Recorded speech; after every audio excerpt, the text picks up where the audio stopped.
बोलिए श्री सद्गुरुदेव भगवान की जय, सच्चे दरबार की जय।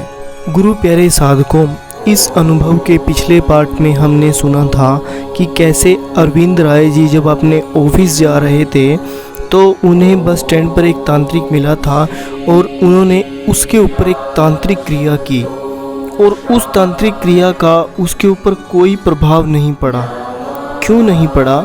क्योंकि उन्होंने ज्ञान ले रखा था गुरु महाराज जी की कृपा से और गुरु महाराज जी का लॉकेट धारण किया हुआ था, जिस कारण तांत्रिक की कोई भी तांत्रिक क्रिया उसके ऊपर नहीं हुई।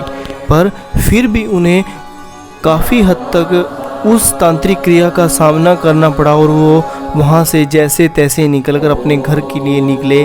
और जब वे घर पहुँचे तो उनकी जो भाभी जी थी उनको महाराज जी ने दिखाया कि उनके ऊपर किसी ने तांत्रिक क्रिया कर दी, तो वे घर वापस लौट रहे थे और उनकी भाभी ने उन्हें बताया कि बहुत साल पहले उनके बेटे के ऊपर भी किसी ने ऐसी तांत्रिक क्रिया कर दी थी, जिससे वो सारे पैसे, सारी नकदी, सोना चांदी सब कुछ उस तांत्रिक को दे आया था।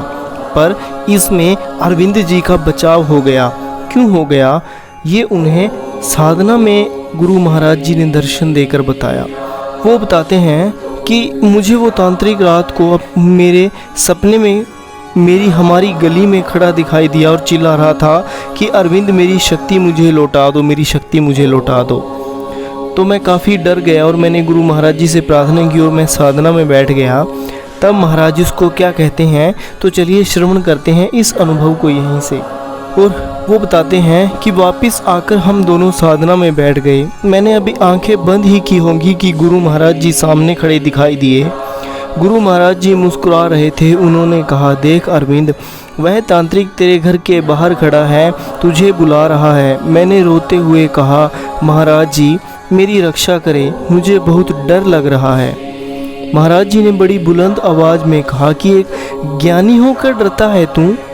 तेरे पास तो ब्रह्म ज्ञान की शक्ति है। वह ब्रह्म ज्ञान, वह तांत्रिक तेरा कुछ नहीं बिगाड़ सकता, तेरे घर में कदम तक नहीं रख सकता। वह तो यहाँ सिर्फ तुझसे माफ़ी मांगने आया है। तू जा, उससे डटकर बात कर, घबराने की कोई बात नहीं है। और सुन, वह केवल तुझे ही दिखेगा। इतना कहकर गुरु महाराज जी अंतर्ध्यान हो गए।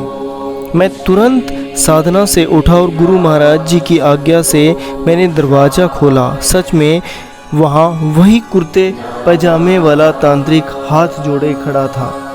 मुझे देखते ही वह फूट फूट कर रोने गिड़गिड़ाने लगा। वह कह रहा था, अरविंद मुझे माफ़ कर दो, मेरी शक्ति मुझे वापस लौटा दो। जिस दिन से मैंने तुझ पर शक्ति फेंकी है, मेरी सारी शक्तियाँ चली गई हैं। मैंने कहा, मैंने तेरी कोई शक्ति वक्ति नहीं ली, बल्कि माफ़ी मांगनी है तो मेरे गुरु महाराज जी से मांग। वह रो रो कर बेहाल सा हो रहा था। मुझे तरस आया, इसलिए मैंने उसे अंदर आने को कहा, लेकिन वह पीछे हटते हुए कहने लगा, नहीं नहीं, मैं तेरे घर के अंदर नहीं जा सकता। इतना कहकर वह चला गया। अगले दिवस मेरी ड्यूटी पर जाने की हिम्मत ही नहीं हुई। मुझे अपना सिर बहुत भारी लग रहा था, मन में बेहद घबराहट भी थी। इसलिए मैं अपनी पत्नी के साथ गणेश नगर में स्थित भवन में चला गया। वहाँ 3 घंटे साधना करने के बाद हम वापस लौट आए। ऐसे ही 6 दिन बीत गए। मैं ड्यूटी पर नहीं जाता, बस रोज़ भवन जाता और साधना करके वापस घर लौट आता। 7वें दिवस सुबह सुबह मेरी भाभी साधना कर रही थी, तभी उन्हें अनुभव में गुरु महाराज जी दिखाई दिए।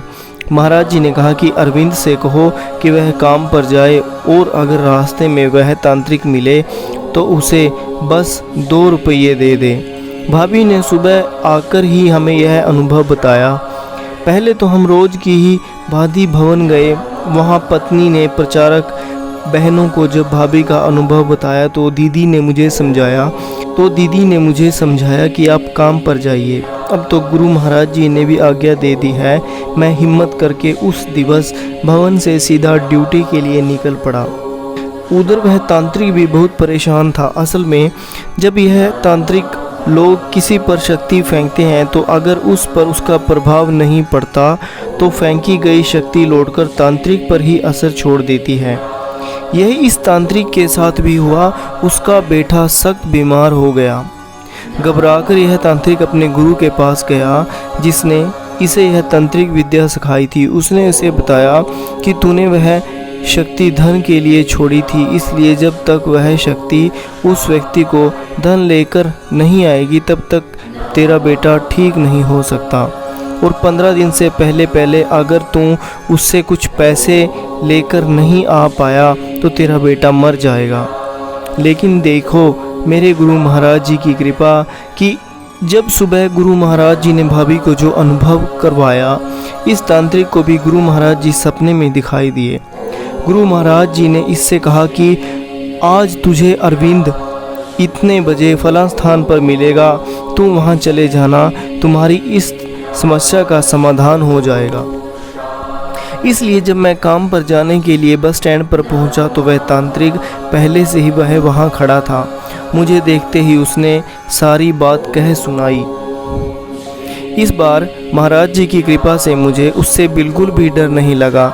मैंने उसे खूब सत्संग सुनाया। कहा, देख तेरा एक ही बेटा है, तू क्यों उसे पाप की कमाई खिलाता है? अपनी मेहनत से कमा। उसने मेरे सामने हाथ जोड़कर वादा किया कि वह आगे से ऐसा कोई गलत काम नहीं करेगा। और जैसा कि गुरु महाराज जी ने कहा था, मैंने उसे 2 रुपये निकाल कर दे दिए। मैंने जैसे ही 2 रुपये उसके हाथ पर रखे, 7वें दिवस से जो सर पर भारीपन था एकदम से उतर गया और उधर पैसे मिलते ही उसका बेटा भी ठीक हो गया। चलते चलते मैंने उसे अपने संस्थान का पता दिया और कहा कि तू दिव्य ज्योति जरूर आना, ज्ञान पाकर अपना जीवन सफल बनाना। सच में मेरे गुरु महाराज जी कितने दया के सागर हैं। अपने बच्चे को तो बचाते ही हैं, साथ में किसी दूसरे बच्चे को कष्ट भी नहीं होने देते। उस तांत्रिक के निर्दोष बच्चे को भी उन्होंने बचा लिया। वे संपूर्ण मानव जाति के लिए आए हैं, वे सबके हैं बेशर्त, बस कोई उन्हें पहचान ले।